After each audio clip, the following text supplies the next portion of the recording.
থালি সাজাতে কিন্তু মন্দ লাগে না, তাও যদি হয় সেটা আবার বাবার জন্য সাজানো থালি। যেহেতু আজ শনিবার, তাই আজকের থালিটা নিরামিষ থালি সাজাবো। আচ্ছা, তাহলে বলা যাক বাবার জন্য এই সাজানো নিরামিষ থালিতে কি কি পদ আছে।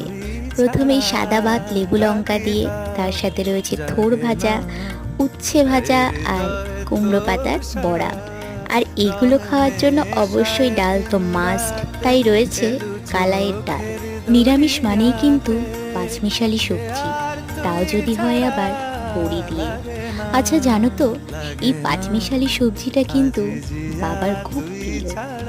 আর রয়েছে ঝিঙে আলু পোস্ত, আর গরমের বেস্ট খাবার টক দই। আচ্ছা, অনেক বকে ফেলেছি, এবার তবে যাই।